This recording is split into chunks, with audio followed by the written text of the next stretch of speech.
मैं देशकुमार। अभी मैं एक रील देख रहा था, तो रील में ऐसा प्रश्न आ रहा था कि सरकार किसकी बनेगी बिहार में।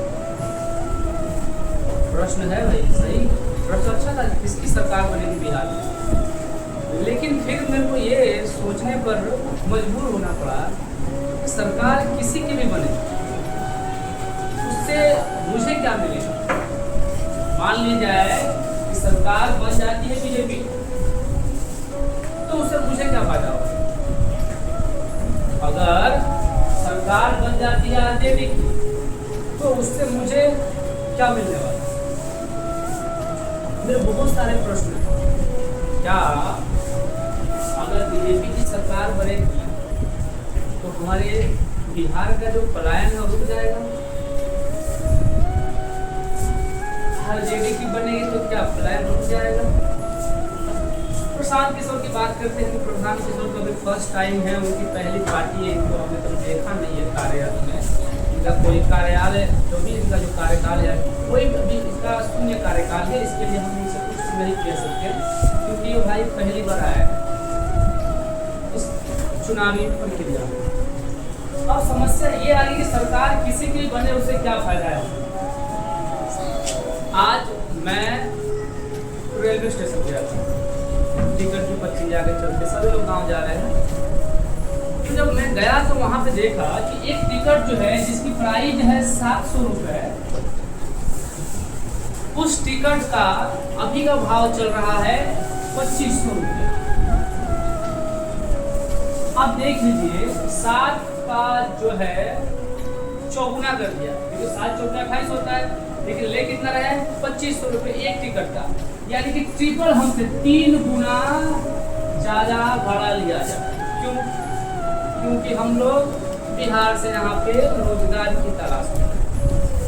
क्या इनकी सरकार बनेगी तो पलायन रुकेगा बिहार का। हाँ, और दूसरी तरफ रुका ना होता तो बिहार में सरकार तो है, बीजेपी की सरकार है, जेडीयू की सरकार है, पिछले 20 सालों से सरकार है, तो क्यों नहीं रुका। अब हम देख रहे हैं कि बहुत सारे बोल रहे हैं अब की बार ये सरकार, अब की बार वो सरकार, हमारी सरकार बनाओ, पलायन रुक जाएगी। तो मेरे मुद्दे ये हैं कि आज जो 700 का टिकट है 2500 में मिल रहा है, हर बिहारियों को देना पड़ रहा है, इसके बावजूद भी टिकट नहीं मिल रहा है।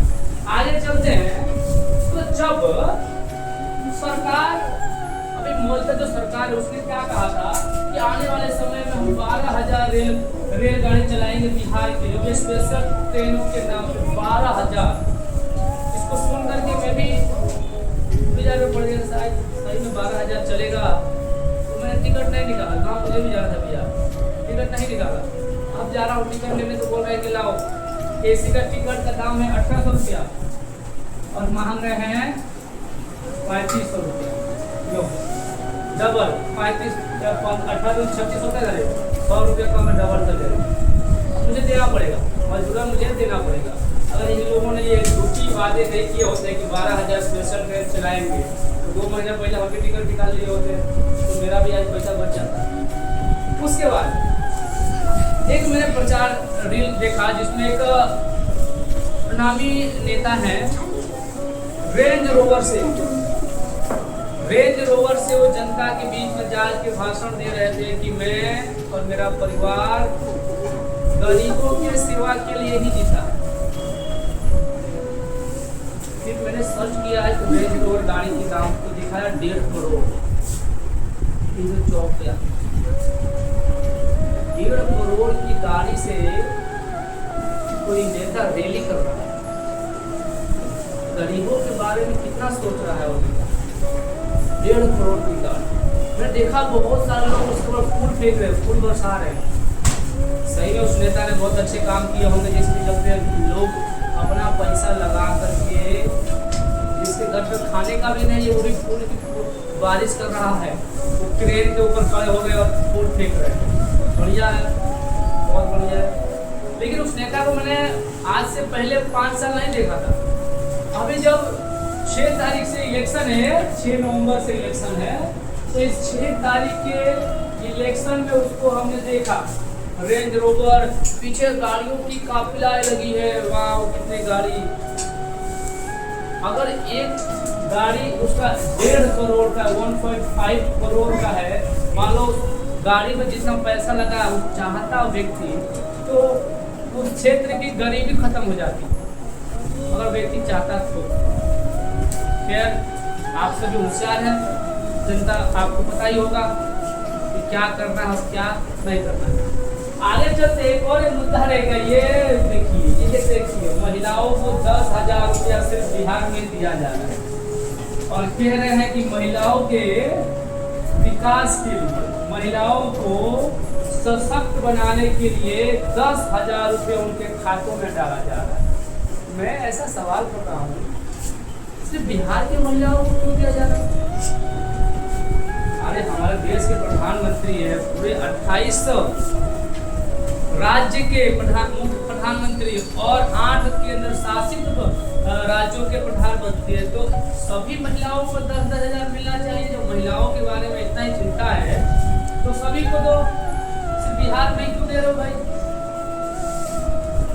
कुछ तो लोचा लग रहा है इसमें। और ऐसा नहीं होता तो सबको दिया जाता।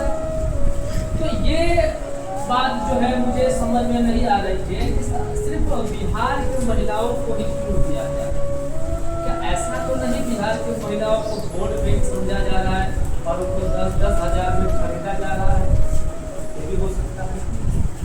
खैर मुझे जो प्रश्न लग रहा था मैंने आपसे पूछा, आपको क्या लगता है बिहार में किसकी सरकार बनी?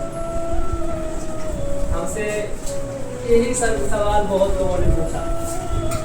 तो अब आप होशियार हो, मिलते हैं अगले वीडियो में, तब तक के लिए।